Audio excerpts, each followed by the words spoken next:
আসসালামু আলাইকুম। আশা করি আপনারা সকলে অনেক, অনেক ভালো আছেন। তো আলহামদুলিল্লাহ আল্লাহর রহমতে আমি অনেক ভালো আছি। তো আজকের আবারও নতুন একটা কবুতরের ব্লগ ভিডিওতে স্বাগতম। যারা চ্যানেলটিকে সাবস্ক্রাইব করে দেননি, সাবস্ক্রাইব করে দেবেন। পাশে থাকা বেল আইকনটি অন করে দিবেন। পরবর্তীতে আমার এই সকল গ্রামের নতুন, নতুন কবুতরের ব্লগ ভিডিওগুলো পাওয়ার জন্য। তো আপনারা কেউ ভিডিওগুলো মিস করবেন না। তো আজকের যে ভিডিওটা সেটা হইতেছে যে আমার এই পায়রাটা নিয়া। তো পায়রার একটা লক্ষণীয় বিষয় হলো যে কয়দিন ধরে কিন্তু খড়ি টানতাছে। এটা মানে ডিম দেওয়ার একটা লক্ষণ। তো আসলে পায়রার ডিম দেওয়ার ক্ষেত্রে দেখা যায় যে পায়রাটাতে কিন্তু বেশি গুরুত্ব থাকে।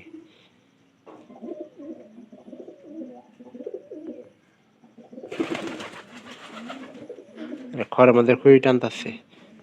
তো আপনাদের দেখাই তো কিছুদিন আগে ও ডিম টানছিল। তো ওইগুলা সে বর্তমানে যে খড়িগুলো টানতাছে পায়রিটার ভিতরে থাকার কতটুকু সম্ভাবনা আছে।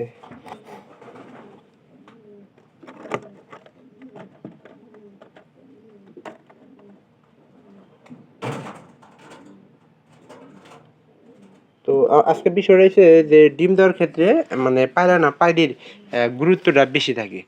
তো সেক্ষেত্রে আমি বলবো যে ডিম দেওয়ার যদি সম্ভাবনা থাকে তো একটা জিনিস আপনারা সবসময় লক্ষ্য করবেন যে পায়রাটি কিন্তু সবচেয়ে বেশি গুরুত্ব থাকে। কারণ পায়রা পায়রিরে মনে করেন বেশিরভাগ সময় দেখা যায় যে দাঁড়ায় মনে করেন যে কবুতরের পায়রি ঘরের ভিতরে নিয়ে গেছে।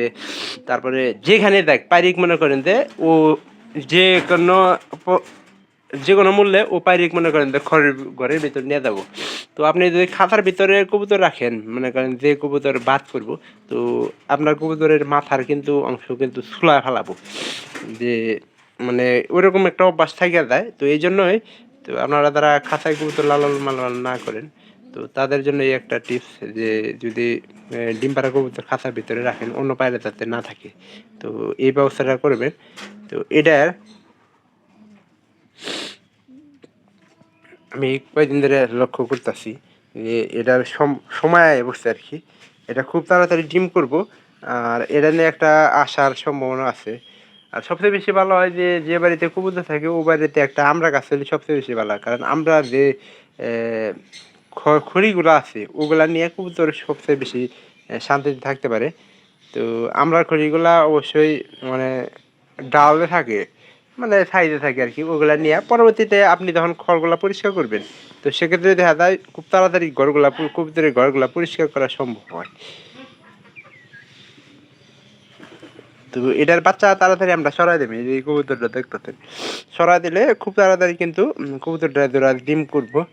আর কবুতরের জোড়া একটা বিষয় হলো যে কবুতরের যত্ন নেওয়াটা সবচেয়ে গুরুত্বপূর্ণ বিষয়। আর এই বৃষ্টির সময় আপনারা একটু চেষ্টা করবেন যে শুকনা খাবার দেওয়ার জন্য।